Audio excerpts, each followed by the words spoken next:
So hello guys, welcome back to the video. So since I'm in the US from last 8 to 9 months, I got to know the importance of credit history.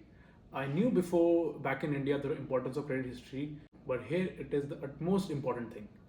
So even if you want to buy a car, even if you want to lease an apartment, so you need a good credit score. So let's talk about how you can build a credit score about 750 or 800 and which credit card you should apply initially as an international student. What is credit score? So credit score is a kind of a score you get when you pay your credit dues. So the credit bureau will give you a score as we used to get in exams, that how much you scored. So generally it is between 300 to 850. So 670 and above, it is considered a decent and good score. Above 750, it is considered a good score, and above 800, it is considered an exceptional score. So like India, we have a civil score. Here it is a FICO score that gives the score to you. So since we talked about the importance of credit score, and now you are a new student who just landed in the US and wants to have a credit history, and the number one thing I would recommend you as soon as you land in the US to build a credit score. So the number one thing and easy thing would be to have a credit card. Once you have a credit card, so you can start building your credit score, because the more time period you have, the more it increases your credit score. So the more your length of the credit is, the more your credit score will be.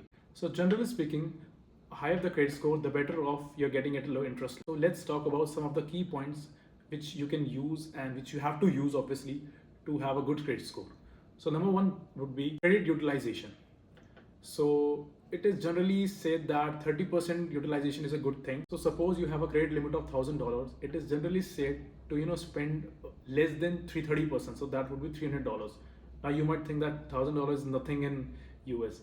So but you have to increase your credit score after, you have to increase your credit line after using like a couple of months, so you can get increased limit. Starting point would be to get a credit card and use less than 30% of a credit limit. Second point would be payment history. So you have to pay your credit card in full, and there are many 0% APR in US. Like you can get, like you just don't have to pay the interest for like 10 months, 15 months. So in that case, if you're short of cash or something, so I would suggest you to pay everything in full. Next is credit age.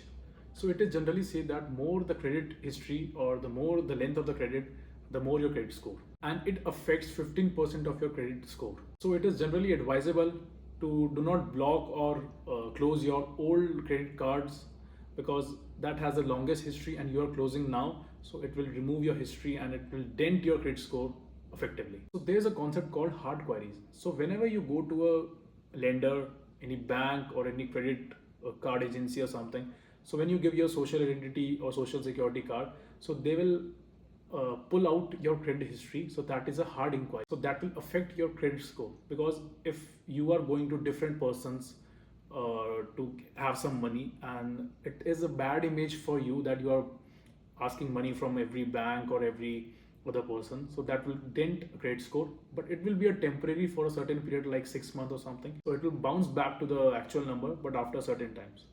So I would recommend, if you want to buy a house or a car, so plan ahead for like 9 to 12 months before purchasing that, and do not do any hard inquiries in that period. So these were some of the key points that we have to remember while using credit card to increase our credit score. So if you're a student and you want to buy a credit card or you want to get a credit card, so the number one would be, I would recommend, is Discover credit card. So that's a student credit card, and I know the limit is very less. Sometimes you get $1,500, sometimes you get $2,000 initially, but the starting one is good. Like you can get 3% cashback on every purchases, and you can increase your credit line after using like for 6 months or something.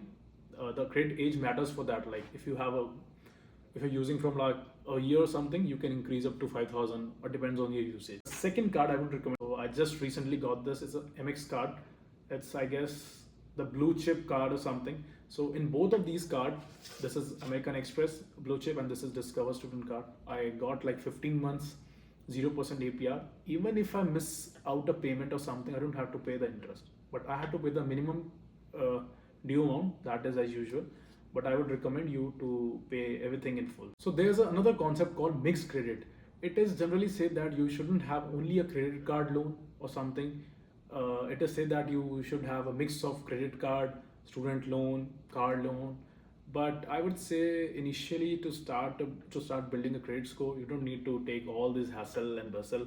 So just take credit card, maintain it, increase your score, and after that you get another loan, it will automatically go up.